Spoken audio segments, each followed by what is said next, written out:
Section 9.5, Solving Quadratic Equations by Completing the Square.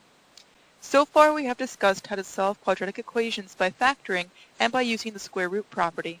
In this section we will discuss yet another way called completing the square. For a perfect square trinomial f of the form x squared plus bx plus c, dividing b by 2 and squaring the result gives us c. This is important when we do completing the square. Example 1, I want to find the value of c such that the expression is a perfect square trinomial. Then I want to factor the perfect square trinomial. So this will give us practice when we later on start to complete the square. So first off, I want to find c. So in order to find c, I need to first identify what b is. So remember that this is in the form ax squared plus bx plus c. So in this case, my b is equal to 10. So to find c, I need to take b, divide it by 2, which would give me 10 over 2, or 5. And then I need to square that. So when I square 5, I get 25. So my c should equal 25, which gives me the quadratic x squared plus 10x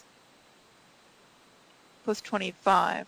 So now I need to factor this. So in order to factor it, I will take x plus 5 and square that. So the reason I knew it was 5 was because I just built this to be x plus 5 squared. Notice that b over 2 is 5 and that it ends up being x plus 5.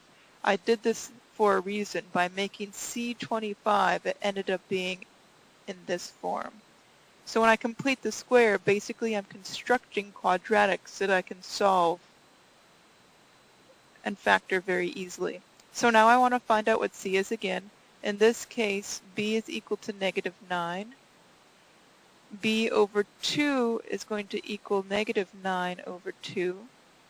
And then b over 2 squared, or c, is going to give me 81 over 4. So I end up with x squared minus 9x plus 81 over 4. So that, when I factor that, I will end up with x minus 9 over 2 squared. And again, the reason I know that is because of this step right here. b over 2 is negative 9 over 2. So that means when I factor it, I have x minus 9 over 2. Now I want to do it one more time. So my b is equal to 5 over 3. b over 2 would equal 5 over 3 times a half, which would give me 5 over 6. And then when I square that, I end up with 25 over 36. So the quadratic I'm dealing with is x squared plus 5 over 3x plus 25 over 36. So when I factor that, that will be x plus whatever my b over 2 was, which is 5 over 6 squared.